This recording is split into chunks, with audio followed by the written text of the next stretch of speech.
You are about to watch a unique undertaking by a group of students enrolled in the Building Preservation Technology program at Belmont Technical College in St. Clairsville, Ohio. This video is part of a demonstration project on window restoration, shot on location at the U.S. Military Academy at West Point, New York, during the summer of 1994. Students and faculty from Belmont Technical College, along with help from base maintenance personnel, worked on 5 windows for 5 days. This video, when used in conjunction with the training manual, will provide your maintenance and construction crews with guidelines and current procedures for restoring or rehabilitating historic wood windows.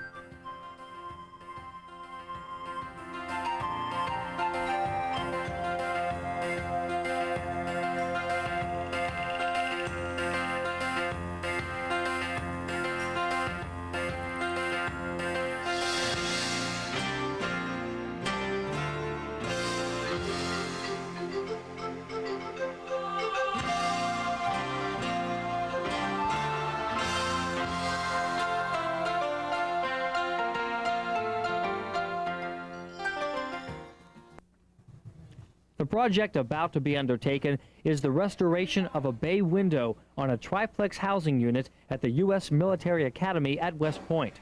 Before the project begins, construction coordinator Simon Herbert, who is also assistant professor of building preservation at Belmont Technical College, briefs team members on the process about to be performed. Once roles are identified and understood, the crew begins preparing the site.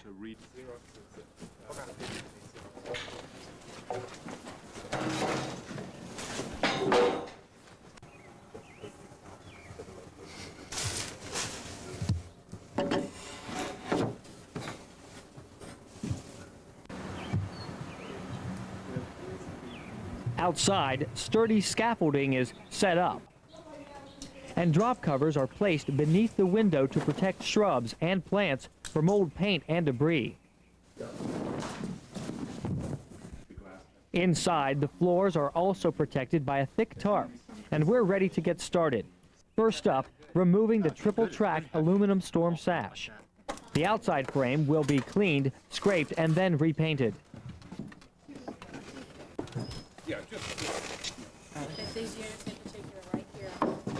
The blinds will have to come off. So will the stops on the sides, the sash, weights, and ropes, all are taken out. The hardware we are going to remove and clean up and paint. The paint is worn off, and reattach them. Some of them are fairly loose. Many of the screws are narrow and filled with several layers of varnish. As Jeff is removing the hardware, we are placing it in numbered bags that are labeled, so we know exactly which window the hardware has come from, so it can be replaced in the correct position. Okay, the screws have all been removed now, and you've got to gently work this out so that you don't damage anything.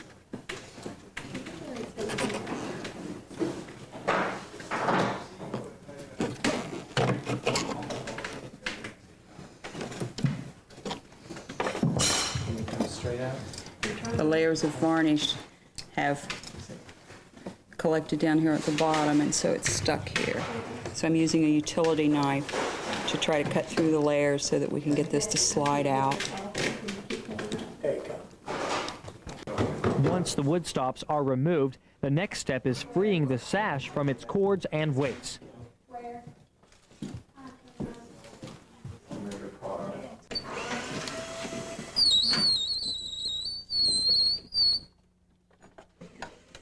I am trying to remove a nail which is holding the sash cord in, which holds the sash in place when you raise and lower it. Karen uses a utility knife to sever the old cords. Then the sashes are carried away. Okay, I'm tying a knot so that we do not lose the weight, so that it doesn't fall completely down to the floor.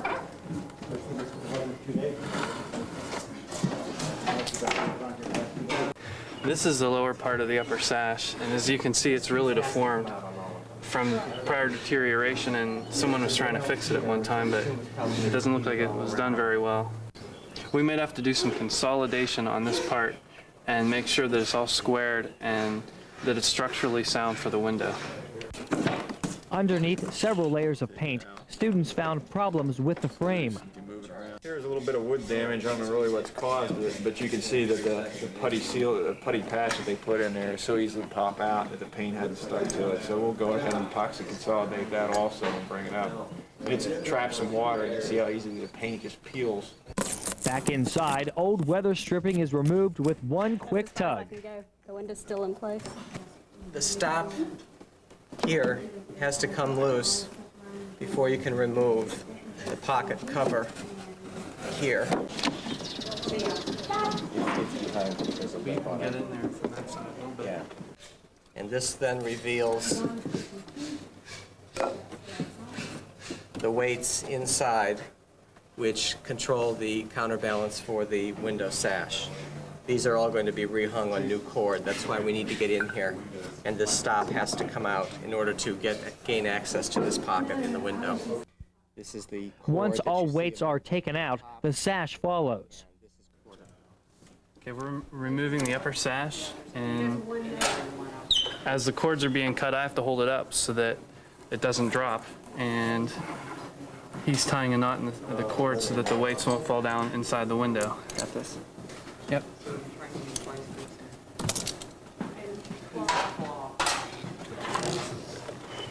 The upper sash is removed, and now we're labeling it so that we know where to put it back. And it's ready to go to the shop. I'll hand it down to you.